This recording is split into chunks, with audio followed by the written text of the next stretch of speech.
So real quick, before we even start this, I'd like to touch on one thing, and that is Okay. you were right, 100% right about Zenitsu's stupid fucking ability, where he literally gets knocked out, becomes Yeah. unconscious, and becomes a badass motherfucker. hmm Like 100%, that was called. I was, I did not like that development, but goddamn, that scene was fucking awesome. It was so cool. But we'll get to that at some point. Anyways, this is episode. Oh shit, my notes. 66 of Anime Book Club. Yeah, 66. Nice. I'm your boy Nick. I'm your boy, Brandon. That's his name. That's my name. Don't wear it out. He Exactly. also goes by Eric, No, I don't. the artist formerly known as Eric.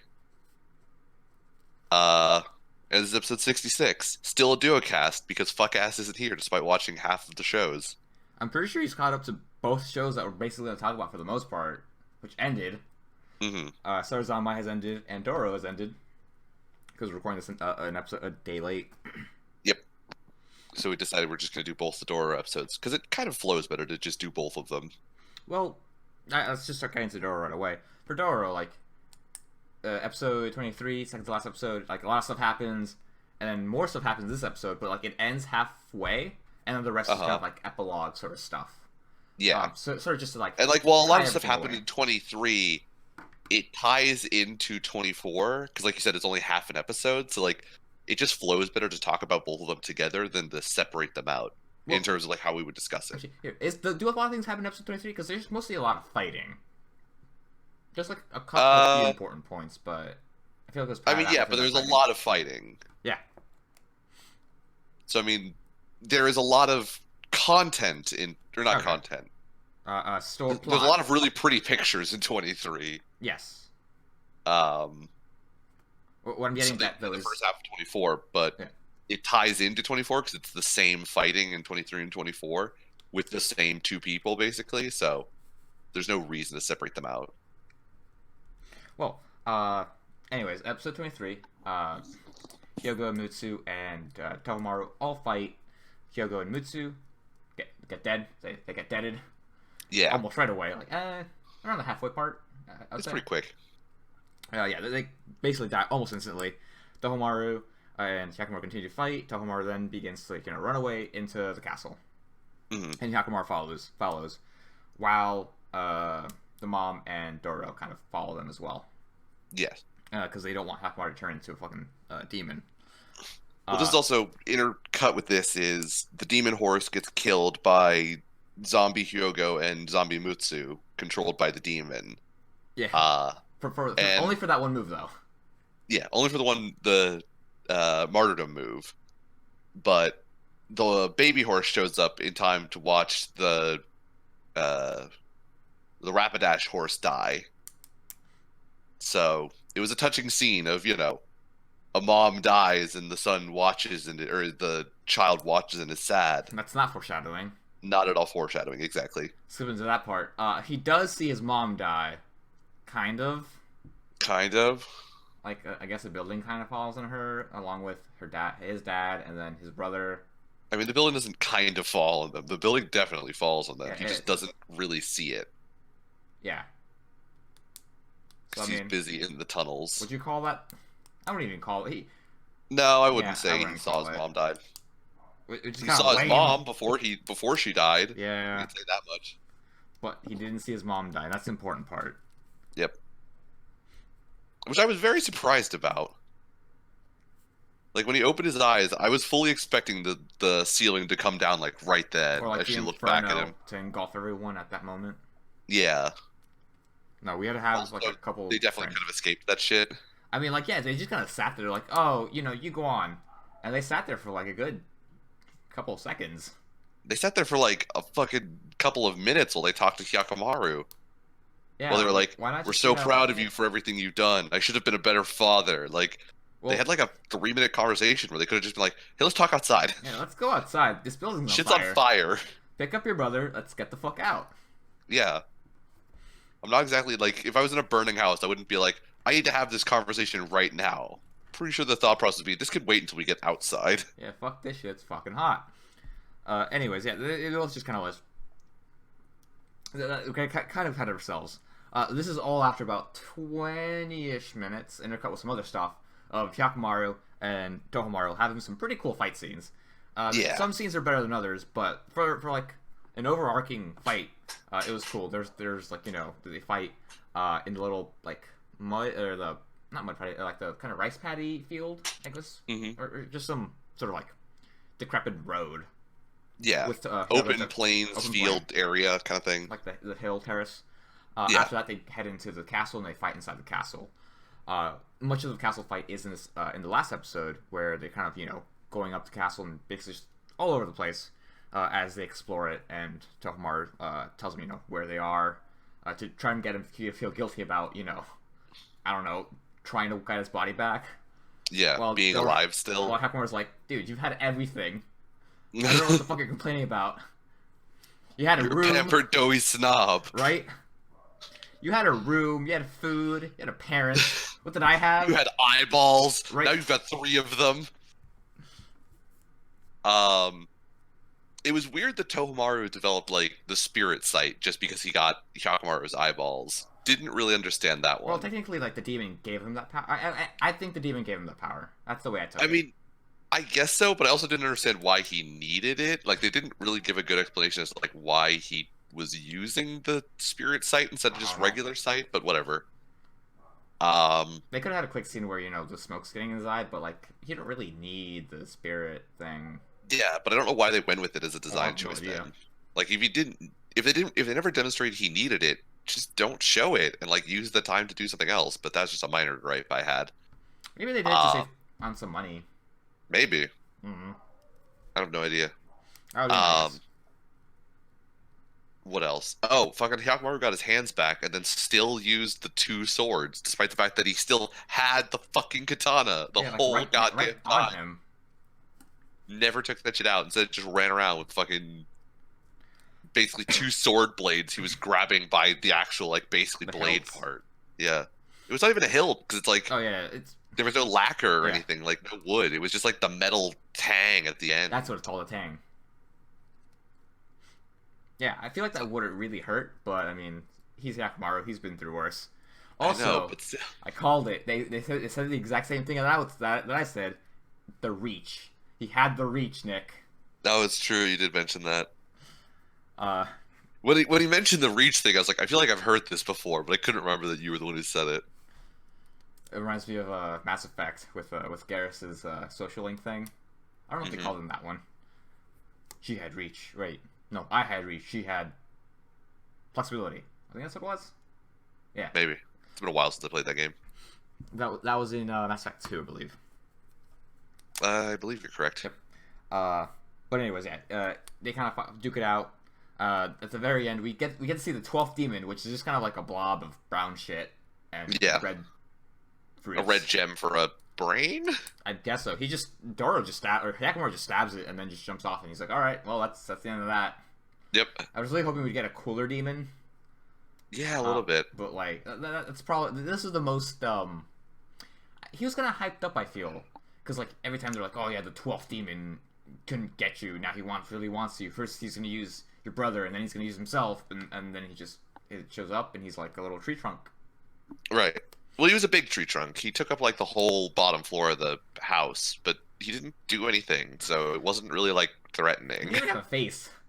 No. He didn't have a face. He didn't say anything. He just died. He had immediately. a glow. He had a purple glow. Got stabbed in the brain, and then just broke apart. Yep. That was it. That was the sum total of that demon's contributions to 24 episodes. And then directly after that, they have a talk, or he has a talk with his surrogate father and his mother. Doro shows up and says, "Hey, let's get the fuck out." Only Hyakumaru gets the fuck out, as we've said before. Yeah. And then the entire building falls, killing Tohomaru, the mom, and the papa, and the surrogate papa. The surrogate father. All while Daigo is out of war with the Asakura, and he pays no heed to the fire because he says, we have to fight the Asakura. That's more important right now. Even though that's more important to him, that's really not important to us. We're just like, all right. So there was a war that went on. We just, as viewers, it didn't feel very like concerning what happened. Well, no, because they only mentioned it like it's only passing mention a little bit. Right. So I feel like we're not supposed to really care all that I mean, much. probably. Because ultimately, it didn't really, like... Yeah, it didn't really who, matter. like, the outcome of the war didn't matter. Like, we don't even know if they won. Oh, I guess they Right. won because he's not dead. I don't know, maybe.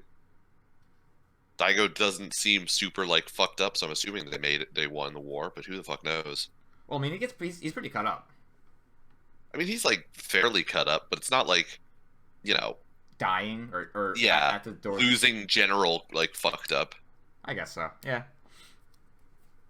But after all that, that's when we kind of start the epilogue, where Doro's talking to, you know, the other guys, and he's like, yo, I got some fucking money, let's go. I've got this brilliant idea. It's called Communist Society. Is it Communist Society? It's more... Because they said that I they're didn't going to really build understand themselves clearly up. what it was. It was either Communist Society or Capitalist Society. Wasn't really certain on what it was, but whichever one it was, they made it sound way cooler than what the reality of what he's talking about is. Because he said, like, we're going to use my money to build ourselves up, which kind of sounds capitalist, but then it starts off with a little communism where, you know, I'll give you all the money. Right. It sounded like his idea was, we're going to use my money to just pay people to not fight us. We're going to be Switzerland. That too. They're gonna. She's actually the first bank teller of Japan. Exactly. This was all Jeffrey's story of how to become an accountant. What we're going to do is we're going to give them some money, but then they're going to pay us more money back, and for some reason they'll agree to these terms. Loans. Also, I'm not sure like why the guys just didn't kill Doro and just go get the money. Like, hey kid, tell us where the money is. Oh, it's, you know, over in this cove on this island. Cool. Stab. Okay, let's go get the money. Now it's all ours. Those three dudes just showed up out of nowhere, and they're very agreeable. Like, they're very chill dudes, apparently. Yeah. And they're like, yeah, we're gonna listen to this 6-year-old child as she tells us about how to create a new society. This sounds like it couldn't possibly go wrong. Right? She's a future leader. Along with that, the priest, whatever his name is, who is a samurai, and apparently it's supposed to be a surprise to us. I don't know. Surprise to Doro. He had enough sword skills that I wasn't super shocked, I'll be honest. I mean, I just kind of assumed, like, he has sword stuff. Yeah. But the priest tells Doro, oh, you know, Hyakkimaru's off, probably in the Hall of Hell to find his path. He goes to the Hall of Hell. Well, Hyakkimaru goes to the Hall of Hell to see his dad one last time. And he tells him, build your own path, old man. And then he gives him the little totem. And then Daigo's like, fuck, I fucked up. This guy was awesome. Yeah. And that's the end of his story. And then Hyakkimaru just fucks off. I think he plants the seeds that what's-her-face gave her. Him. The prostitute. The prostitute gave him. He plants some of those seeds, and then he just leaves. And Dora's like, I wonder if I'll ever see him again. And that's the end of that show. I think so. Or there might be a tease where there's like a time skip and there's gonna be a new series, but I don't know yet because we do see like slightly grown up Doro, with longer hair. Yeah. We see teenage Dororo. And then kind of see older Hyakkimaru maybe, but not really. Yes, maybe. In like some vision. It's hard to tell. And that's the very last shot. As he stands in the field of rice that we saw when the prostitute died. That's what it's supposed to be? I'm assuming so. It was the same, like, golden fields that they used in that shot, so I'm assuming it's, like, the same thing. I thought he was on, like... I thought it was a sunset. He was on, like, a water bridge. I mean, they were definitely on some sort of bridge, but he was standing in front of, like, a golden field, and they used the same field yours shot. Makes a lot more sense. Yeah. So I'm assuming it has something to do with the rice grains that he planted. Yeah. Okay. Didn't super understand why he left, gonna be honest. He's forging his own path. I don't fucking know. But, like, why, though? Man, I don't know. I'm just telling you what I think happened. I still don't really know. Like, they spent so long over the last, like, 2 episodes where Hyakkimaru was like, give me my Dororo back. We're gonna, you know... Like, everything about the last couple episodes has been, like, Doro and Hyakkimaru are, like, you know, buddy-buddy, partners in crime. And then we get to this episode where it's like, and he left without saying anything. Peace out. Go get your money. I'm gonna go get my money. Yeah. We crawled out of a well together, and that was the last I ever saw of him. He got his very eyes bizarre. Back. He got his eyes back. He probably thought it was ugly. And then, yeah, he just fucks off. Maybe he becomes Kenshin. Maybe that's the story. Maybe. It's But about, well, it's not exactly the right time. but that's Dororo. It was an okay ending to a above average show, I would say. I would say I liked it. it suffered from like a lull after 13 or whatever Yeah, the around the midpoint halfway was. point. Yeah, like right after that, there was like a lull, and it kind of picked back up and sort of leveled out to like a decent ending. It wasn't the best. It could have been better. We were hoping for more, but overall, it was satisfactory. Yeah. The fight scenes definitely were stand out towards the like latter half of these latter episodes, especially with Yes. Tokumaru versus Yakumaru. They're always very kinetic. Hmm.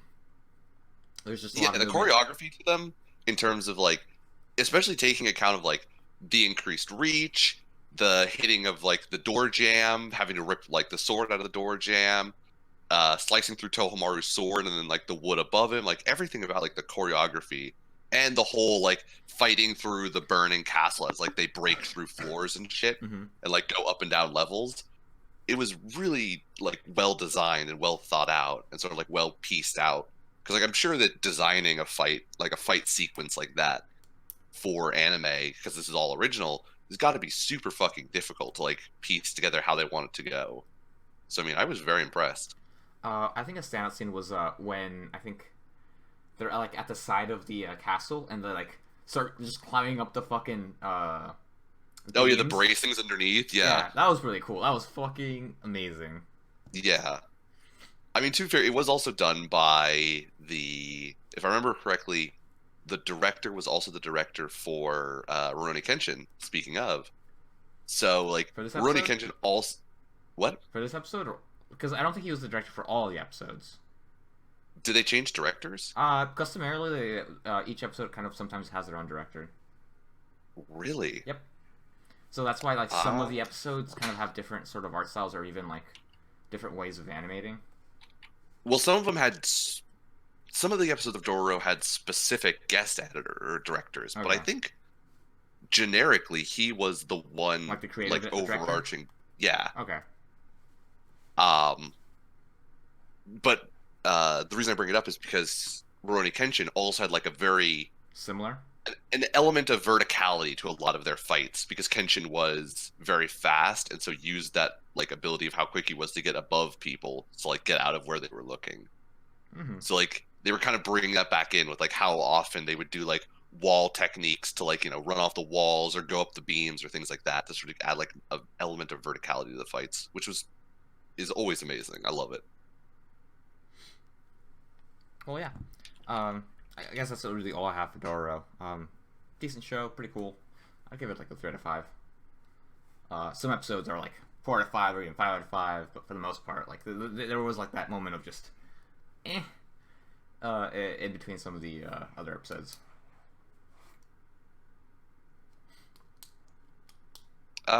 Yeah, I would definitely agree. They definitely had low points. He was the director of the first and last episode. Huh. Okay. Kazuhiro Furuhashi. Yeah, I can definitely see that because in the first episode he does like there is that fight on the bridge, which kind of borrows similar elements to that one beam fight that happened. Hmm. When you brought it up, that was what I immediately thought it was that first fight. Yeah, right. So it makes sense.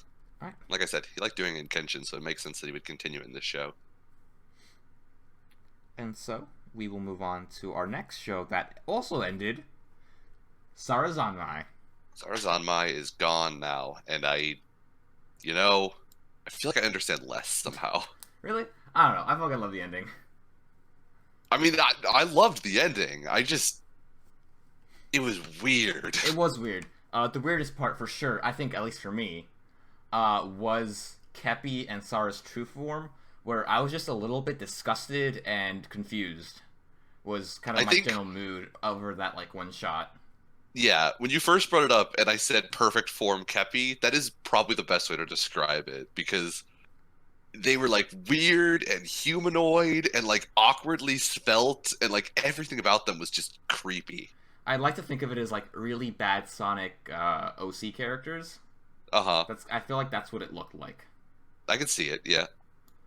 Um, which is just weird. Luckily, we only see them for like a shot and that's it. Then they fucking get away.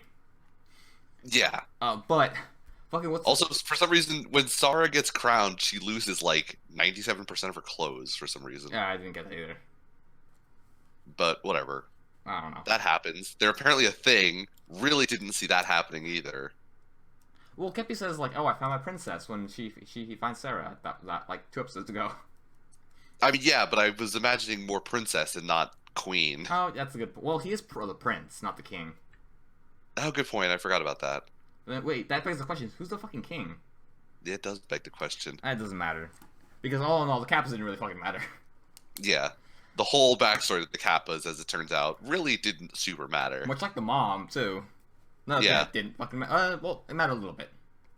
It mattered for 3 episodes. Yes. So basically, this episode is the 2 boys, Kazuki and Enta, following Toy through some of his memories to kind of bring him back from kind of like the dark depths that he's like going into. Because he is basically given this metaphorical gun that can destroy himself from memories. Because he basically kind of wants to kill himself a little bit. That's kind of like what it's about. Until he wants to kind of throw everything away. Forgotten. Yes, that's a better way of putting it.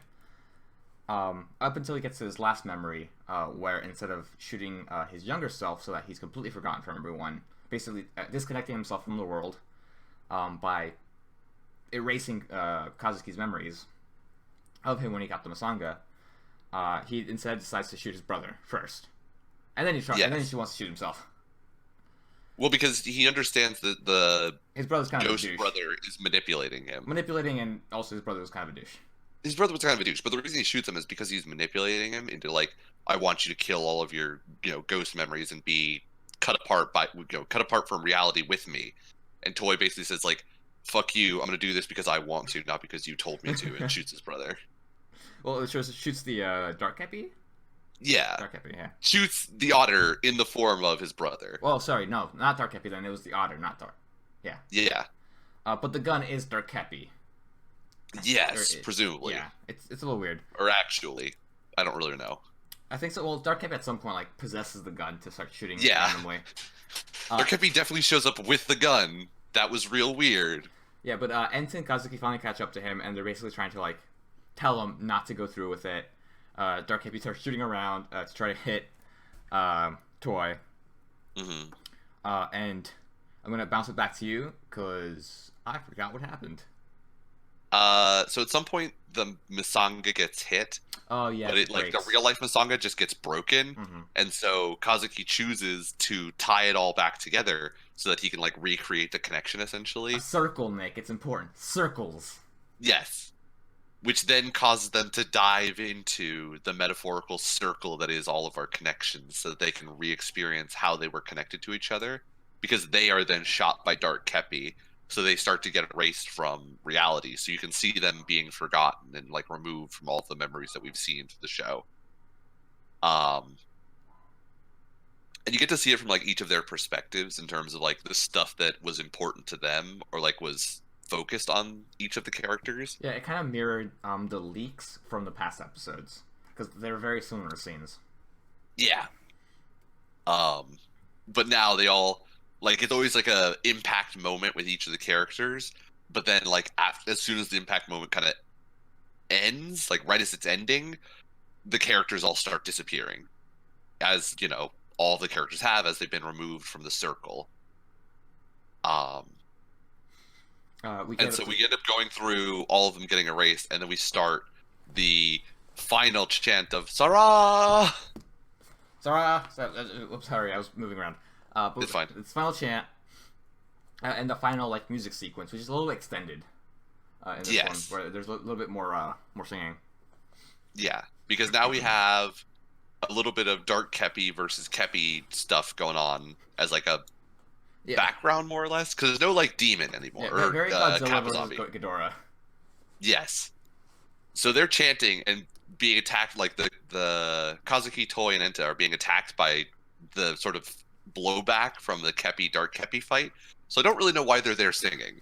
Gonna be honest, but they're there doing They're their giving song. Kepi power. I don't know, maybe. I don't know, maybe.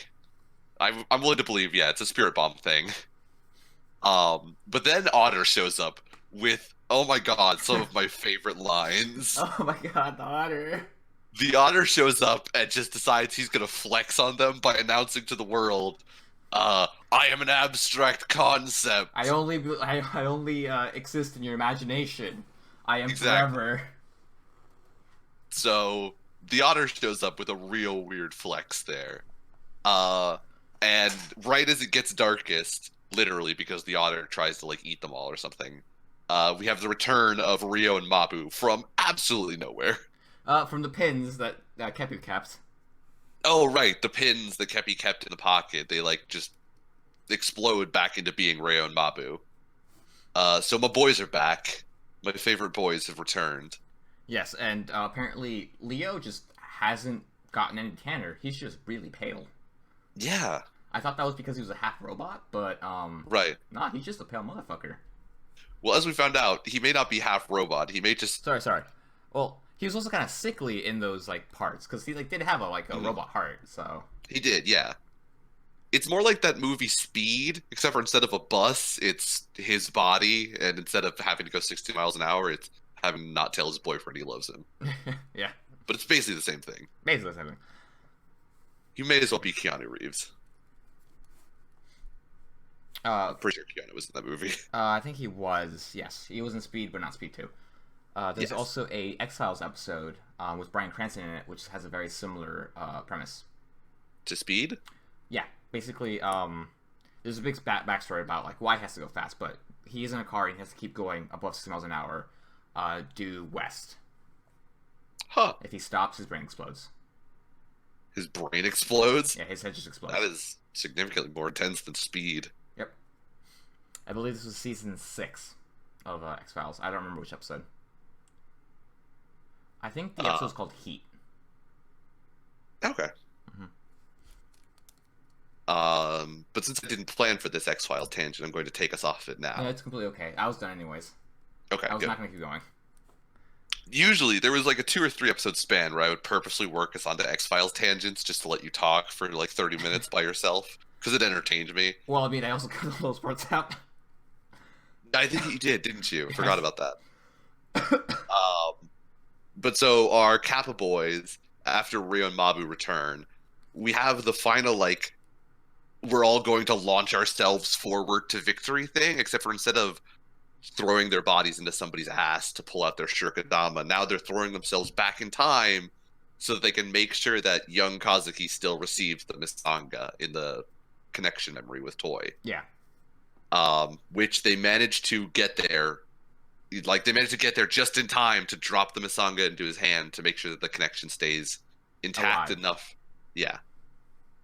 Which then causes, for no particular reason, I'm assuming it's because Dark Kepi also gets, eaten by regular Kepi, but they don't really explain why the Otter suddenly starts to just melt away, but he does. Oh no, my plans have been foiled. I'm just gonna die.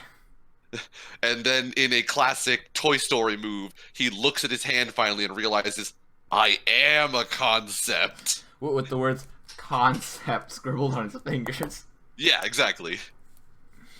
It's very much like Woody looking at his boot and going, I belong to Andy. Yeah. The Otter finally looked at his own hand and went, fuck. All this time, I was wrong. You don't exist. And then he, gets Infinity Ward and sprinkles away. Yes. But not before, in our, never-ending quest to make all of the Naruto references, he ends his final line with, you Otter believe it. Oh my god, I forgot about that. Which, I mean, after making fun of Toy for being Sasuke for so long, really was not expecting the Otter to come in with the Naruto reference. Yeah. I also don't think it was a reference, but still, it was funny. Yeah. But at this point, I think also, Kazuki's brother's dish also gets fixed by Sarah. While this is happening, I believe. Or it happens a little bit later. I don't remember. It happens a little bit later. Oh, okay. First, we have the The flash forward, but forward not really. backwards kind of, yeah. We have these possibilities of stuff, Right.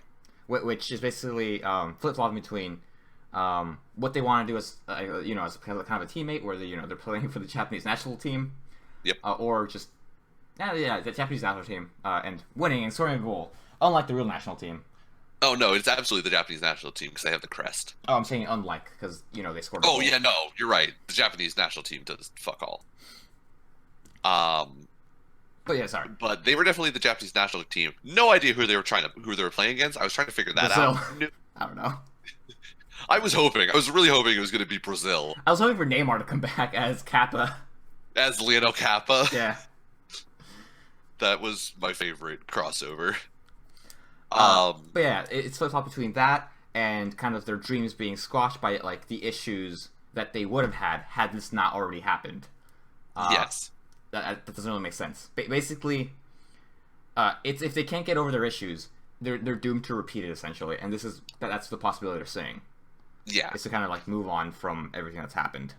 Because they see a whole bunch of I want to connect, but some problem that's preventing them from connecting, and it's basically just rehashing all of the episode titles from this show as the reasons why things are going wrong for them in the future, which is basically saying, like you said, if they don't fix it and reestablish their connection now, they're just going to repeat the same mistakes and not be able to connect later. Mm-hmm. And after all that, we don't actually get any of those possibilities. Instead, we get the one possibility that makes the most sense. Toy goes to jail. Yes. Toy just straight up goes to juvie. Yeah, Toy just, I guess, turns himself in, presumably. I mean, it kind of makes sense. He did kill a person. He did. He killed multiple people, first of all. So he goes to juvie for about 3 years. The entire ending song is him basically just there for those 3 years. Which the entire time I was hoping that he'd get visited by his friends. Were you? I just wanted to see at least at the very end, because I didn't think I actually wasn't checking the timer bar, so I didn't know how far this was gonna go. So I just wanted him to show up at the end and say, "Hi, we've been visiting you for ever. We're still friends." And I didn't get that, but that's okay because we get a post-credit scene where they all do finally meet up after 3 years by jumping off a bridge. Yeah, they all jump off a bridge together. Which don't jump off a bridge, kids. Yeah, don't do that. But they all jump off of a small bridge. Yeah. Like a one-story bridge, so they're okay. Still don't jump off of bridges. But the friends jump in and basically say, "Yo, what up? Yeah, we want to be friends with you." And Toy's like, "I fucking hate you," but he says it with a smile, so you know that he's just being Sasuke. Yep. And then they sing a song and do the Sara thing, and that's the end. Yep. And then, of course, because it's the end, they have to play the opening. Oh my god. I just wanted them to because they played the ending in the middle, so they have to use the opening at the end. I was hoping they'd just play the ending again, because I vastly prefer that ending more than the opening. Not to say the opening's bad. The ending's just so much better. As a song, in my opinion. For my personal tastes. Yeah, I would agree. Mostly I just like the ending. It's, as a AR package. artwork. Yeah. It's so cool. It's very nice looking. I did like all those ARs. Even the AR a trailer. It was one reason I just really wanted to watch the show because it just looked interesting. Yeah. I have to say, in terms of getting off topic slightly, in terms of technology developments I'm most excited for, AR has got to be one of the things that I'm it's gonna be so fucking cool when this is actually usable. And does it look like fucking nerds just using the Google Glass? Yeah, exactly. As soon as this becomes functional for everyday use, or we can do something with it besides Pokemon Go, and I can look at my Pokemon in real life, and it sucks. As soon as it actually becomes usable, AR's gonna be so fucking cool. It will be. I cannot wait. Well, you might as well look at your Pokemon in Pokemon Go, because you won't be able to do it in Shield and Sword and Shield. It's true. But anyways, that was Sarazanmai. It ended on a pretty happy note, even though there's kind of this sort of really depressing endish part, and then it just picks back up at the very end. Yeah. Although to be fair, the whole connections thing in the mid game, where they're all even though we're playing for the Japanese national teams, our lives could still suck and we could still all hate each other. It does end with the I want to connect, so I'm not giving up line. Yeah, So it still establishes like a positive tone for their future overall, where it's like, yeah, we may have problems, but we're still also going to be committed to being friends. exactly. So it wasn't like super negative. Sorry, the negative part I meant was Toy being in jail. Oh yeah, that's true. That kind of sucked. To be fair, he was only in juvie, and he got reformed. Yeah, well, he was already kind of reformed to begin with. He was like, I don't really He want was to kill kinda- anyone anymore. Yeah. My brother That made one me do gang it. leader and that other gang guy was enough for me. 2 murders, and also he waterboarded that guy in like episode 2. Also sold a bunch of weed, which Also sold a bunch of weed. I think Japan carries a higher sentence than killing someone. That's completely false. I'm making a joke. Yeah. Not quite certain about that would be. But from a social standpoint, maybe. But however, I mean, he only got sent to juvie. In terms of like Things that could you happen, know, yeah, it wasn't that bad. how much he got sentenced for the crimes he committed, and the fact that his justice system actually tried to like reform him, better than what he would have gotten in America. That's for damn sure. Thank God I didn't live in Texas. Our justice system, it's a problem in society. For Stars on, I'd give it a 4 out of 5. I would agree. I feel like some of my major issues were like the sequences that they kept repeating, which Hmm. were important, I will say. Well, not even important. The more important parts were like the leaks that happened, but like Yep. the 2 minutes prior to that were literally the same thing for I think 9 of the 13 episodes, or 11. No, No, it wasn't 7 that of the many. 11 episodes. I would say. Maybe. I think 7. I think it's like 6. 5. Okay, between 5 or 7. I'm not sure. Yeah, definitely that's- somewhere in there for That's sure. still like a little over half of the show was like, or not half of the show, but half of the episodes in the show had repeating sequences, Yes. which a little unfortunate. But everything else was awesome. There's some nice music was okay. Not really standout. And then the animation was okay, also pretty okay. It had its own style. Like you'd be able to pick this show out from like different anime. Like it wasn't Yes. generic. And like the animation style at times was okay, but like there were other moments, like specifically any of the animation to do with Kepi was super bizarre. Like the way they animated him just made him like extra weird. Yeah. Also, Kepi's gags were standout. Oh yeah, the comedy sections of the very show few that he were had. hilarious. Oh my god. The sumo wrestling with the super homoerotic overtones, in, like episode 3, that was amazing. That may have been episode 5. I forget what it was. It was whenever they were kappas for the full day. But Jesus, watching Enta get that wedgie and get off from it, everything about that sequence was fucking incredible. I think my favorite joke was Kepi like just pole dancing or start dancing on with the poles. Or even better yet, wearing the fucking stilts when they're at the fucking. Oh my god, when they were at the amusement park. Yes. And he has to dress up as a girl so he can go with Toy because it's couples day. Jesus, that whole sequence was amazing. I think that was the same episode where he does the pole dancing. Yes. No, episode afterwards, I think it was. Okay. Maybe. But that was Sarzan. There was a lot of standout moments for this show, and yeah, I would say 4 to 5 is definitely a fair rating for the show overall. I'd recommend it. I definitely. I would recommend want it. people to watch it, despite it being really fucking weird at times. Yeah, if you like kind of surreal shows with solid comedy elements, I think that would be a personality type that would enjoy this show. It also carries a very nice message about just keep on trying. It's true. Connect with your friends. Don't give up your connections. Also, there's a somewhat more subtle message about kink shaming. Oh yeah. Apparently, you're allowed to do it if you want. Yeah. Don't do that. If a guy just wants to get his balls clapped by his girlfriend, he's allowed to do that. He's allowed to want that. Yeah. Although, don't go into someone's house to steal their bathwater. That's illegal. Yeah, that one was weird.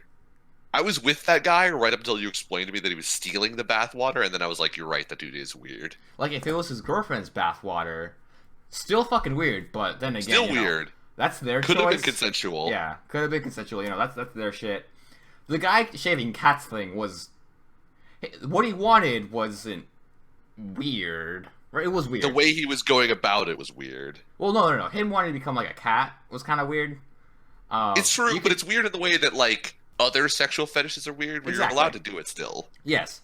But don't shave cats. Just don't do it. Yeah, Don't that's go the out weird. and shave cats. Don't shave living cats. Don't shave cats at all. Actually, the living thing made that 10 times weirder. Don't shave cats. There's the kiss fish. Live or dead, just don't shave cats. Oh, cheating. Don't cheat. Don't cheat. Unless everyone's, like, completely okay with it, just don't cheat. Oh yeah, the one dude who was like, The I want all the kisses. The kissu fish. Yeah. Was that it? There's a guy that wanted boxes. Yeah, the boxes. I don't remember why he wanted boxes. I'm pretty sure the guy wanted boxes because he was homeless. Was that what it was? Maybe. That's super fucked up if Right? that's what it was. Like, the guy just wanted a home. You shouldn't be killed if you just want a fucking home. Yeah. Even if Brandon's right and that dude just wanted a home, then that's super fucked. I don't. Yeah, but that's the thing. I don't know if I am. But anyways, don't kink shame, or do. I don't really care. If that's your kink shame. Let's go for don't. Let's just go for don't. Let's try and have ABC be somewhat, you know. But what if their kink is the kink shame? Then find somebody who's okay with it. There we go. See, there's always a connection you can make. Exactly. That's the moral of the show, really. Boom. Bring it around. Full circle, Nick. Exactly. Way to go, Brandon. I'm proud of you. I'm talking like that 8-year-old kid from the show Yeah. who knew abstract concepts, like that otters are abstract concepts. Exactly. That 30-year-old man in a crippled 6-year-old child's body. I still wanted him to say the line, I still can't walk, though.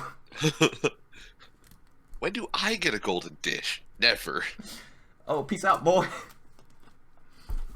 I just got my princess back. See ya. I think that was my favorite part of the ending, actually, was like they were showing everybody like in the future, and we see like the cat with like 3 little kittens, and we see them like the 3 guys playing soccer, and we see Rio and Mabu like hanging out, still being police dudes together, and we see Sarah and Kepi like hanging out. And I'm pretty sure he's holding a dish of hope too. And I was really hoping we were gonna see fucking the brother, and he's just still in the wheelchair. That's what I wanted. They defeated Dark Kepi. That's at least one fucking gold dish hope.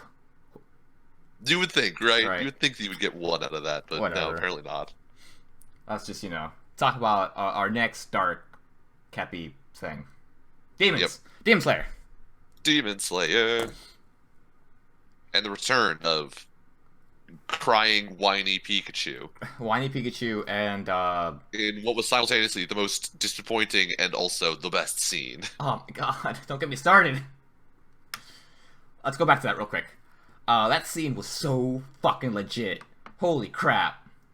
Oh my god. Like, the pan up from his leg, and like how he's just like, just that, like, how do I describe it? Just that stance, and just how much they stretched it out. Not stretched it out. I guess stretched it out. Just like across the entire frame. Because like you really feel like that he's just building up power for that fucking attack. And then it just goes. And that like fucking thunder, like him saying the fucking name. As much as it is a cliche to say your name, or say the name of the power or move you're using, it can always like, it always makes something super hype if you do it right. And this is one of those moments where he just says the name and then it just goes. But for some quick context, while Tanjiro is fighting a super strong demon, Zenitsu gets assaulted by this other demon while trying to protect the younger brother of, the 3 family siblings. This is after the younger brother basically just berates Zenitsu for being a fucking whiny little bitch the entire time, and Zenitsu once again cries his fucking heart out because he's fucking scared. Yada yada yada. Yep. He gets scared again because they find the the demon. So they just run away. Just run away from the demon. Right. Until it's not even like a particularly, like dangerous looking demon. It has a sharp tongue, maybe, and that's all that we really understand about like what it does to attack. It doesn't look super threatening as a demon. It does look creepy though. It's got the weird fucking... It looks creepy, but like in terms of like demon powers that we've seen, it's kind of a punk bitch. Right. I'm a chameleon, blah blah blah. Exactly. He does have like the eyeballs for eyebrows, which is kind of cool. Yeah, that was kind of weird.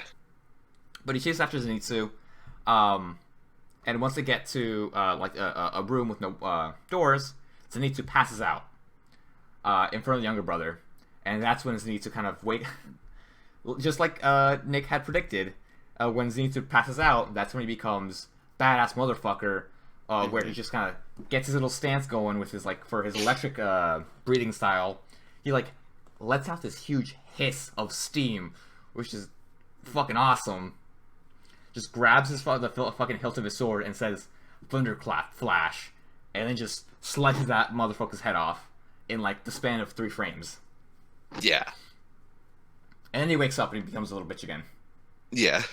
He wakes up, assumes it was the younger brother, despite the fact that he's holding a sword and the younger brother is not holding a weapon.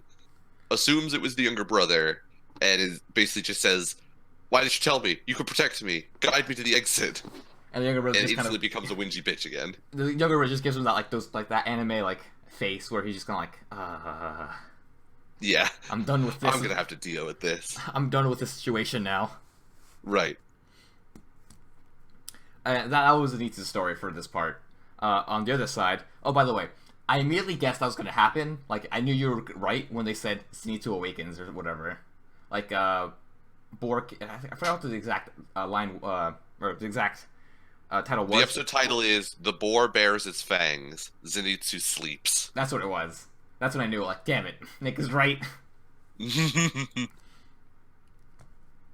And that was the moment Brandon realized the episode was fucked. I mean, it was fucked in the standpoint that, like, it's not a development that I liked, but that scene still is so well done. It was awesome. And speaking of other well done scenes, the entire fight of Tanjiro in like I like to call it the Rubik's Cube room that just keeps on like moving around was also super awesome, because just the camera styles, the camera basically just moves with the character, and like there's that dimensionality that you don't really see in anime that often because it's fucking hard to do, and Ufotable's done it a bunch of times, so they were like, fuck it, why not, let's do it. Right. So they're just fucking showing off with this entire episode. Yeah. The way the camera, like, it's not exactly a pan, but it's more like a spin almost. But how it spins with Tanjiro as he gets, like, rolled about in the room is really interesting. Because it gives you that sense of, like, all of, like, how gravity or, like, their perception of gravity is, like, changing in the room. So, like, exactly. Tanjiro, like, you know, he doesn't just like land nicely either. Like he full on like crashes into the ground and like kind of rolls out to like try and, you know, minimize the impact. But it's still like every hit on the ground, like half of them he doesn't land super clean. Like it just feels and looks, you know, like you can understand how difficult it is to like be a part of this fight. Prior to this fight though, he does meet Borkid. Borkid is very aggressive, and that's just him. Borkid is aggressive is the one character trait we know about him right now. He likes to step on little girls because he just doesn't really care. I think, yeah, it's better to say he just doesn't care. Yeah, he just I don't think care. he likes to step on girls. He just doesn't give a shit. He steps on girls and doesn't care. He's here to fight shit, and that's about it. Fight literally anything that moves. If it's a human, if it's a demon, he doesn't care. He just wants to fight. Yeah. But I think we get some also some clues as to like how he developed these powers. But because he uses his beast style, and he says self-taught beast style. So like, I don't think given the nature of what he said, I'm pretty sure he didn't have a teacher. He just liked to fight, and that's how he learned. Is he just kept fighting? Yeah, my assumption is correct, or your assumption is what I'm agreeing with. I just don't know how that sentence is supposed to go right now. Yeah, I don't really know. My brain full on blue screened. It happens. What was I gonna say? Wait, I'm sorry. Well, one, I was going to bring up the fact that for some reason he runs around like a fucking spazoid. Yeah. He runs the fucking Naruto run, which annoys me. He does. I saw that. I was like, no, stop just it. On principle, I hate it. Be like Tanjiro. Don't do that. Just run normally. Yeah. And here's the thing, like, it's been, like, proven by biomechanics that, like, running with your arms pumping is a lot better. That's why all the sprinters, all the Olympic runners, pump their fucking arms, because running with their arms back doesn't fucking do anything. It actually makes it harder to run. Yeah. So if you're some weeby little kid who's in PE, don't fucking do that. Just run with your arms.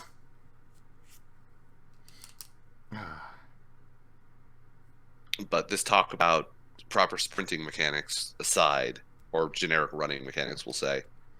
Yeah, Orchid has some like weird personality thing. Because like he wants to fight Tanjiro, and he mentions like my blade is super good at cutting into flesh. So like really not super certain that he's gonna be an ally, but we'll see. We'll see how that develops. I think he will be, because with flesh, that doesn't mean it has to be human flesh. Like demons still have flesh too. It doesn't mean it has to be human flesh, but when he says it to Tanjiro, it sort of implies that yes, it could definitely be does. flesh. Yeah. But after he fucks off, he finds a demon on his way, and he just slices him and just keeps running. Yeah, we see the self-taught beast style, and then he just keeps running. Yep, because he just slices his head off, and that's that.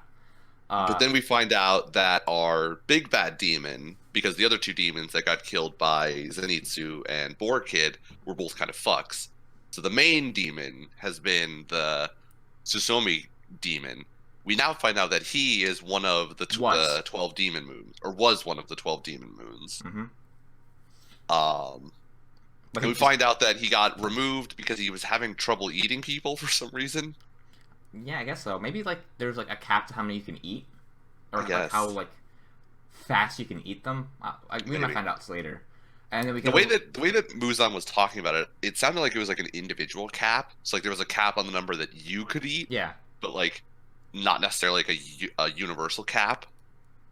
So I'm assuming that like the current 12 demon moons all were able to eat more people than this guy. That would make sense. Like it's like your individual potential and stuff like that. Yeah. But so as Tanjiro sort of roams around the house after because as we're talking about the spinning fight, Tanjiro has sort of mapped out like which of the different drums correspond to room rotations, and then the one in the center that corresponds to an attack. And then he sees that the demon sort of pauses for a second, and then the whole room shifts because they do the teleportation thing. Yep. And so he starts to realize that somebody else has the final drum that's doing the room teleportation thing. And so as he wanders around the house, he finds who it is. It's the oldest brother. Yep, oldest brother, who witnessed a fight between all three demons to eat him, and that's when one of the demons slices off the last drum, and he uses that to escape. And then we learn about that. We learn that there are rare humans who have very like strong and pure blood. Not pure blood, but like not pure blood, powerful blood. A blood that's like you're basically worth more humans because your blood just has more stuff. I don't know. It's more iron. Midichlorians. Midichlorians. Yeah, because the plot exposition bird shows up and just provides us with the plot. Oh my god, that's what it was. All right. But we know that like if you eat this specific demon, you get more power than you would be if you ate the same amount of demons, and that's what they want to find them. And because demons are demons, they just want to eat people to get stronger. So there's not much motivation in that. The Tsukomi demon might have more motivation in that he wants to become a 12th moon again. Yes, that seems to be his assumption. His assumption is if he eats more people, he can get back to being 12 demon moon. We don't know if that's true or not, but that's what he's going with. So that's why he's hunting down the rare blood kid. I also assume he's blind. I'm assuming he just doesn't give a shit about anybody who's not the rare blood kid. Maybe. Because I don't think he's looked at Tanjiro yet. He just keeps tapping his drums. It's true. He also does have the giant cut on his eye that cuts through the 12 demon moon mark. Oh, it's gotta hurt. Yeah, he may also be blind. You are completely correct. But anyways, that's Tanjiro is having issues in this fight because, spoiler alert, he's really fucking hurt. Yeah. Which we mentioned this last time, but I guess I like that they carried it through. Like, he still actually is hurt. Like, it's impeding his ability. Mm-hmm. So he's trying to figure out a way to, just keep on going and keep fighting. and that's where the episode ends. Where, he decides he has to keep marching forward as much as it hurts. It's his job, literally, and so he can't half-ass it. Unlike Zenitsu, who is presumably passed out again. Probably. Or being led around by a small child. That too. Who Zenitsu is completely convinced is actually a fighting god. Which is strange because, I feel like Zenitsu knows that he's been trained. Right. God damn. So you would think that Yeah, if he survived the mountain trial and presumably came from some sort of like, you know, demon hunting school, like he had to have received some training somewhere along the way that somebody was like, we think that you're good enough to go do this demon thing that will probably get you killed. So here's the thing. Like, I understand the test part where he just thinks he was lucky, which kind of makes sense. I feel like that's a good enough explanation for why he thinks he made it through, not by his own abilities. He just got somehow lucky. But like, yeah, presumably he's like had years of training up until that point. Even when he because they wasn't, established in like the second episode that you don't just show up and do the training. Like you have to get sent by one of the other demon hunters, who only send you when you're like ready to go take the training and not die. So like he had to have received demon hunter training and like learned how to do the whole breathing thing, and presumably that's where he learned his whole thunderclap and flash technique. So like he has to know that he can do it somehow, but I guess he's just a fucking idiot. For those 2 years, he was just passed out. Maybe. If that's the fucking explanation, I don't think it's going to be. My assumption is like he's going to do some sort of training in the next. I'm hoping. This is my hope. I won't say it's a full-on prediction yet. We'll see where it goes from here. But I'm hoping that in the next couple episodes, he's going to go like they're going to start doing some sort of like, just training arc part 2, where he's going to learn how to not be a total fucking bitch ass. Yeah, have some control over it while like at least semi-aware rather than completely passed out. Okay, I don't know if he's gonna go full on to like he's awake and can use his techniques, but I'm assuming he'll at least go to like he can be semi-aware and use his techniques. Here's my prediction about why he doesn't know that he's strong. Is that his teacher hypnotized him? Because it was during that hypnotism that like that's only when he like taught him how to like be good. Okay. Like similar to like what happens with Nezuko, where she gets hypnotized to like see people as her friends. In this case, under hypnosis is when he was trained. Oh, okay. For what reason? Oh, probably because he was like too scared. But his teacher saw his potential, and instead of facing the issue head on and trying to get him to build confidence, he's just like, nah, fuck that. I'll just give you another personality. So it's gonna be the most annoying fucking power to use. I'm gonna go with he got hit on the head and has amnesia now and doesn't remember getting the training. Ah, yes, the old. Actually, that's not even the Goku thing. But when he's unconscious, like his muscle memory can take over and he just does the techniques. That made me groan. I was the whole time you were talking, I was just thinking of like, what's the most awful way to explain this? What's a way that this could work, and I'll hate it. Right? This is what I came up with. I feel like amnesia. It would have just been so much cooler. I feel like he did it while he was crying, like just trying really hard, just giving it the old college try. But no, he's just a fucking monster when he's just asleep. Yep.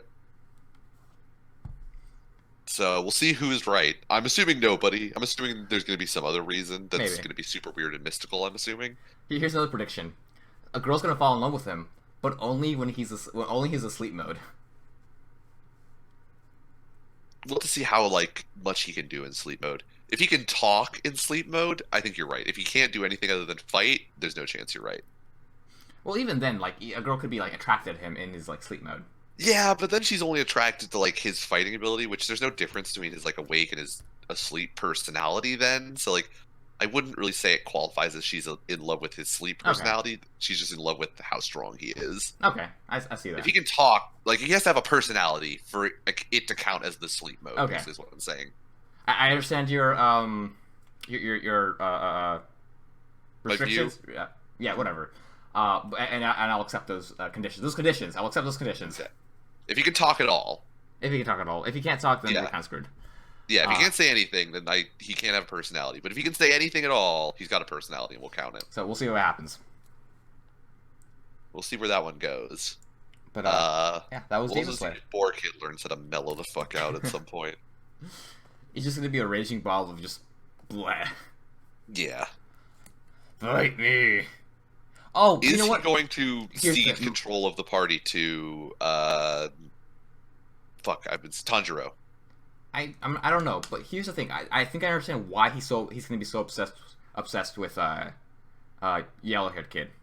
because he sees his sleep mode, and he wants to fight him in sleep mode. Oh, that one's pretty good. You might be right. What I was gonna say is I think the reason why he's like, I remembered this now. What I was gonna say about Boar Kid like a forever ago, right at the beginning when my brain blue screen, was that I think the reason why he's like super weird and awkward and like super over aggressive is because he was probably like a fucking hill baby. He like grew up only in the presence of wild animals and like doesn't know how to interact with people. Oh, that would make sense. That's why it's beast style. Yeah, and self-taught. So I also thought you were he's autistic. I don't think he's that bad yet. We'll see. We'll see if he has a thing with numbers and counting. Then he might be. Oh god, Lon, I think I am autistic. What, you guys didn't know? He shot 12 times. Am I the only one who counts these things? And so, that was Demon Slayer. That was Demon Slayer. We've made a lot of predictions. We'll see if they're right. Yeah. And on to another great fucking show, Fruits Basket. I got a glimpse of my second favorite character, Akito. Akito showed up to just be not super menacing at first, and then just turn it up to 11 all at once. I loved it. Oh my god. Did you watch the dub? I watched both. Yes. Were the subs translated to she? The subs were in he. Okay, so I guess he is a guy. I mean, if they're doing the whole series, he definitely can't be. I don't know. Because I know at some point, I know who Akito ends up being married to, and it's a male character. Okay, so unless they get gay married at the end of this, Akito is a woman. I don't know.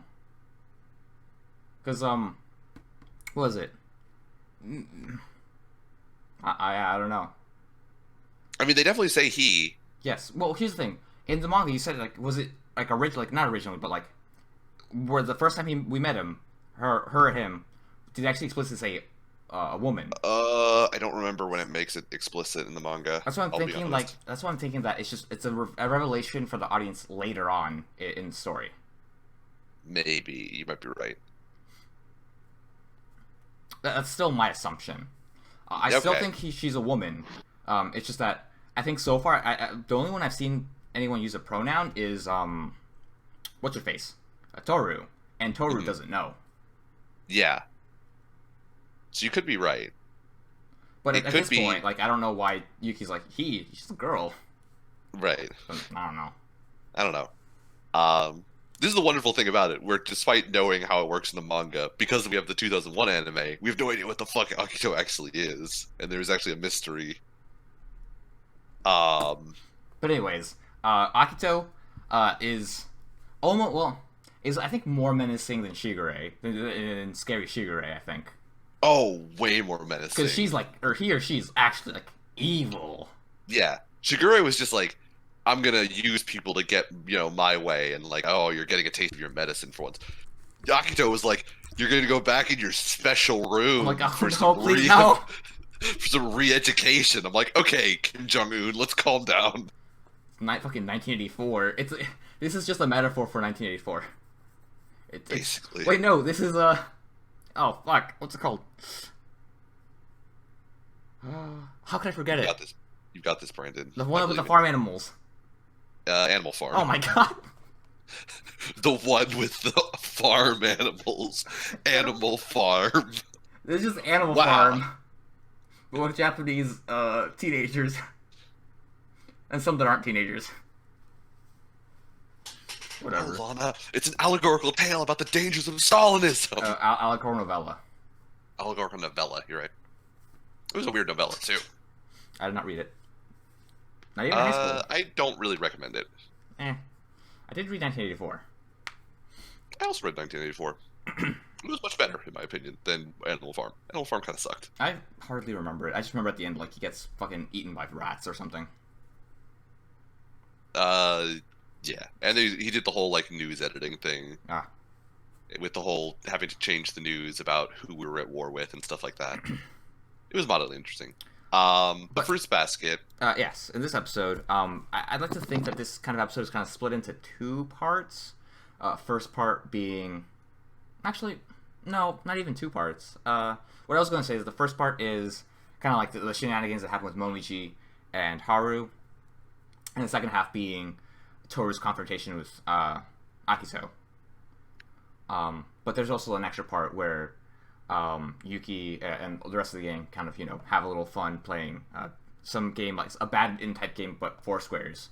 I would say that still falls in the Akito having to deal with it section, because that's like the Akito showed up and gave you PTSD flashbacks. Hard. Let's do something fun so you forget. Yeah, let's not go through that again. Okay, so yeah, the first half is we get Momiji and Haru finally go to the school. Right. Before all this, we get a little tease of there's like a car that comes by into the school, and someone's inside, and we don't really see who it is. Well, first we still also have the show continuing to play both sides of the who's going to get Toru. Is it going to be Kyo or is it going to be Yuki? Because in the first half we have when they go down to the first year hallway to find Momiji and Haru. Toru is like getting fucking spied on by some first year dudes who are like, let's go pick up that girl because she looks like an airhead and she can't say no. See, here's the thing: if they hadn't said that and it was just let's go say hi to that girl, it would have been completely okay. But no, they had to be weird about it. They had to be real weird about it. So Kyo rolls over there and does a solid like, this belongs to me, motherfuckers. Come fight me. So predictably, the two first years like fuck off.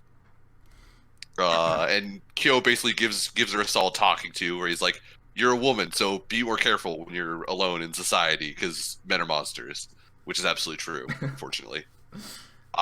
She's like, "Okay." And she's like, "Yeah, I probably should pay more attention." And he's like, "Well, you don't have to pay super amounts of attention when I'm here." And she's like, "What do you mean by that?" And he's like, "Shut up. Well, no, what do you mean by that?" She doesn't say that. She doesn't say that. She's like, "Okay." Oh, does she say okay? She's like, "Okay." And then he's like, "Oh, I don't mean anything weird by it." She's like, "You did?" Oh, okay. I knew that somehow she like didn't quite take it the right way, and he kind of walked it back a few steps. Well, it's not that she didn't. She didn't take it the wrong way. He thought she took it the wrong way. She just didn't care, because right now it's like she since she always sees the good in people, she just assumed he meant something good. Right. Which is what he meant. It is, but he meant it in more of an intimate way, where she just took it as a generally like, you're a nice guy kind of way. Yes. But so then we have Momiji and Haru roll up, and we have a whole bit about wearing other people or other sexes' uniforms in school. That, along with showing guys your cock, there's that too. Presumably. Oh, yeah. Presumably. Well, not your cock, just your pubes. Just your pubes. Allegedly. Nick, allegedly. Allegedly. I mean, I don't even know if we could say allegedly. He pretty much says it to Toru, more or less. It could have been not so many hair. words. He basically implies to Toru, "I'll let you look at my dick." Yeah. Is the confirmation that the carpet matches the drapes? I think so. But yeah, we also see that as white Haru or light Haru, he doesn't do a lot of talking. He just does a lot of like gestures mostly as his talking scheme. He runs up to people and body language stuff. But then he switches into Dark Haru and yells at the student council president because he was being mean to Momiji. And becomes a total pimp. Yeah. And then he's like, "You don't believe that my hair is white but also black? Come look at my dick, and then you'll believe me." So he whips his dick out in the bathroom, of course, because he can't just whip his dick out in the hallway. He's not an animal. Exactly. He doesn't want to go to jail. And then he basically blackmails the president with, like, if you let Momiji wear the woman's outfit, that means you're letting it be okay for Yuki to wear the woman's outfit. And the president's all about that for some reason. Because I guess Yuki looks like a woman? I guess. And the guys all have a weird thing for Yuki for some reason. I don't know. I guess, well, yes. But I don't know why. I don't see it. Neither do I. But before that, I did want to mention one thing. There is friend always says that he likes it when his girlfriend wears his clothes. And I'm just thinking to myself, what are you really trying to accomplish with that one? Real quick though, along with the whole is it Yuki thing, I've got another ship here. I got the one true pairing for Rio, and that's Rio and the one blonde-haired girl. Oh, the gangster? Yep. the ex-gangster. That's my ship. It shouldn't even ex-gangster. That was the mom. That's the mom. The mom is definitely an ex-gangster. Yeah. She just has blonde hair. Yes. And a long skirt, but I don't remember if she's actually I don't think she is, though. She's just wearing the mask for pharmaceutical purposes. Yeah, she has hay fever. And that also ties into one of my favorite lines where she's like, when I used to take all those drugs in my, misspent youth. Kyo's just like, what drugs exactly? Which drugs are these? Are these legal drugs, or... They don't ever answer that question, but I do like the implications. Yeah, and then after But then we go into part 2 with Akito. Oh my god. The best part, where Toru's kind of walking around the schoolyard, and then she meets her or him. We don't know yet. Mm-hmm. I'm just gonna say her, because I'm pretty sure it's gonna be revealed that she's a girl. Then she meets her, Akito. Yes. And then Akito kind of just, they exchange some pleasantries. She's like, yo, I'm Akito. I didn't meet you, blah, blah, blah. Yeah. And that's all. Oh, thank you for taking care of my children, or not my children, but my family. Yuki. And Toru's like, this person seems so nice, but I also know that this is the person that hurt Hattori's eye, so I don't really know what to think here. Yeah. And then Yuki shows up after seeing that they're talking. He's like, nah, that can't fucking happen. And then Akito gets the face. That's the only way I can say it. She gets the face. And she also gets that tone. Oh, and tone goes from, like, just sort of light and emotionless to just cold so fast. A very good way, very good acting on the voice actress's part. Or actress? I don't know. Actress. I think it's an actress. I think it is. We'll just go with that for now. On the voice actress's part. Because it does become very sinister immediately. Yeah. And it carries through. Because she goes on a monologue for about 2 minutes, and it's just all very cold.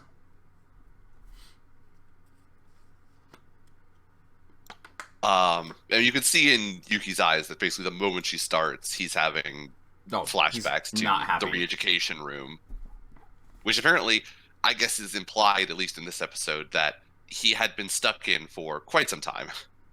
Yeah, after he tells Shigure that he wants to leave the room after being stuck in there for well, Shigure says oh, you've been stuck in there for so long.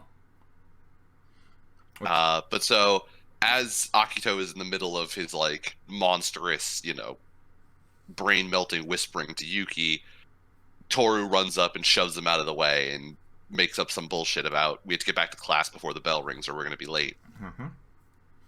And Akito doesn't want to create a scene because Akito is more of the dark and sinister type rather than the fight me bitch type. So he, walks off, and as he looks up into the, off into the distance, he sees Kyo also watching him, and we see that Kyo's eyes have gone full-on feral cat mode. Yes. So we can definitely see that in terms of our two Soma boys, neither of them like Akito at all. No. But so Toru basically realizes that she is not. Akito is definitely not her biggest fan, despite the fact that they exchange pleasantries. Akito just straight up hates her. She doesn't understand why, but she decides figuring out what's up with Akito is less important at the moment. It's more important to make sure that Yuki doesn't, pass out, basically. Yep, so they go play the badminton Foursquare game.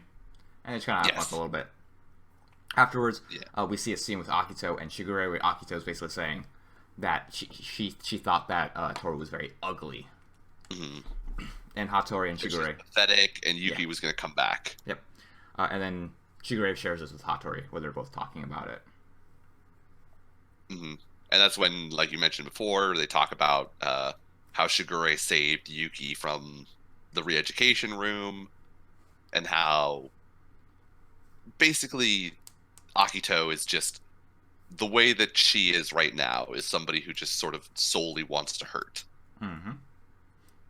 Whereas, on the other hand, we have Toru, and the reason why Akito hates Toru so much is because Toru is the complete opposite, someone who completely wants to heal people. Exactly. And so now we're getting that conflict between them, or getting into the beginning of the conflict between them. I wonder what the theme of the show is. Yeah. Who could ever know? Who could possibly guess? Man, all these characters are so awesome. We finally get Akito in full action, and she's amazing. Yeah. And we only have more Akito to look forward to, Right. because there is no way that after trotting out a villain that evil that you're just going to put them back away for a while. You trot that shit out when it's like, you know that this is it and it's going to be bad. I'm In excited. the best possible way. Yes, of course. Because it's I think the most sinister part about Akito is that it's not like a classic villain in anime where it's like most villains are just like, you know, horrifically evil in like the, you know, I want to kill people, like Muzen. Muzen's just like the I want to kill people sort of evil. Akito is the much more sinister, like emotional manipulation sort of evil, which is so much more sinister because it's a evil that I think a lot of people can relate to, or have experienced themselves, I should say. So like a lot of people understand that like member of my family who is emotionally manipulative and abusive. So like the sinisterness of Akito is more personal for a lot of people, I think. Yeah, exactly. Also, more off because this show's much more grounded because it's aside from the fact that people turn into animals, right? Everything's basically very just standard kind of slice of lifey. Slice of lifey. There's a concept called there's like not high fiction. This is dull fiction. I forgot what the actual word is. But it's basically fiction that like sticks very closely to real life. Okay. That's what this is. Definitely. It was actually created by like people from like genre fiction, kind of like sci-fi, fantasy, and other stuff. Because people were always like, "Oh, that stuff's just for kids. You have to read this real stuff, which is a fiction about real people." So they ended up calling it like some other term that ended up catching on. And it's like dull. I think it's called dull fiction or something. And it's very like kind of mean. Yeah, that sounds very like. After you guys made fun of high fiction, how it's only for kids, we made this shit for you. We're gonna call it dull fiction to just say fuck you. But yeah, not to say that the show's dull, not at all. Well, it might be dull for some people, but I think a majority of people would really like it if they want something not cozy, but like more mellow to watch. With parts of like higher points of emotion. Yeah. And so the next episode is entitled "How Have You Been, My Brother?" and it features a picture of Yuki. So I'm assuming we're gonna get Yuki's older brother. Well, there we go. And the return of the last of Shigure's two friends. There's a total of 3 of them. Wait, it's Satori? It's Satori, Shigure, and then Yuki's older brother. Oh, sorry. You meant like the group. Okay, I thought you meant 3 friends of Shigure. Yeah, no, I'm sorry. 3 people total. I said it wrong. Oh, okay, so yeah, and they're about all the same age. All right. Yeah. So you get, I guess you can call them a goon squad. Welcome to the Goon Squad. A new season, the same goon squad. That's the tagline for next season. Thank you. And that's Fruits Basket. I am excited for 60 episodes. 63, sir. 63. I'm going to bring this up so many times. I am excited, though. I'm excited, too. So, with this episode coming to a close, what would you like to sell out to today? I am going to sell out to my car's internal computer that tells me when things go wrong. Oh, yes, I remember now. Because I had the check engine light on for a couple days now. And so, when was it? Friday. I took in my car to get the oil changed, and while I was there, I asked him to take a look at the computer and, look at the readout for what went wrong so I could see what was it, how long would it take to fix it, how much would it cost, basically. And the guy, says, there's not going to be a problem, I'll take a look. 5 minutes later, he walks back in, and he's like, hey, we figured it out, and better yet, we can fix it for free. Come out here, and I'll show you. And I was like, sweet. In my head, there are no alarm bells going off, so I wander out there. He wanders out to my car, and he's like, this is your car, and the problem is right here, and he points at the back left panel, and I'm like, oh, something in there is wrong. And he goes, not something in there, this right here. And he opens up my fuel thing. I'm like, and in the back of my head, something's starting to go like, this is not looking good for us. but I'm still like, oh, maybe there's something wrong inside of there. And he goes, you see this? He just takes my fuel cap and pulls it away. And he goes, this is supposed to be attached. Your car doesn't like it when it's not. And he closes it, and you hear the click, click, click. So it's like completely sealed shut. And he goes, it should be fixed now. Drive it around for a couple of hours, and you'll be good to go. And I'm like, well, fuck me sideways. So shout out to my car's computer, because apparently it senses when the gas cap isn't tightened. Didn't know that. Also, don't know why that's related to the check engine light. Seems real weird. It is weird, but at least it tells you that there's something wrong like that, because that is kind of important. Yeah, I wouldn't want to lose it. I have no idea what I would do if I lost that cap, I'll be honest. I could probably buy another one. You could probably buy another one, but I'd be terrified of making a sharp turn and having the fuel dribble out the side of my car. Does your gas cap not have a little plastic thing that just sticks onto the nozzle? What do you mean? Like my gas cap, it doesn't actually come off. It just flops around. Oh, like a little plastic wire connection thing? Yeah, but it's not super big. Oh, that's true. You could easily cut it on accident or something. Yeah. I'm pretty sure if it got stuck in my pants, I could actually pull it off when I walked away. Okay. Well, with that, I would like to sell out to Adult Swim. Yeah, Adult Swim, or Toonami more because they're going to be showing Gundam: The Origin starting July 8th, I think it is. Solid. It's going to be awesome on Toonami at 3 a.m. in the morning. Haven't you already watched Gundam: The Origin? Yeah, but it's still cool they're showing it here. Which I think a lot of people are going to get very confused. Because while it is called Gundam: The Origin, it's not really the main character's origin to the original Gundam. Yeah, it's the main villain, as I recall, correct? Yep. God, I love it so much. And there are no Gundams. No. Spoiler alert. There's actually no Gundams in Gundam: The Origin. There's the tease of a Gundam. There's also the best colony of all time ever. Which calling? Texas Colony. Oh, a calling. Sorry, I thought you said calling. Yeah, Texas Colony is fucking awesome.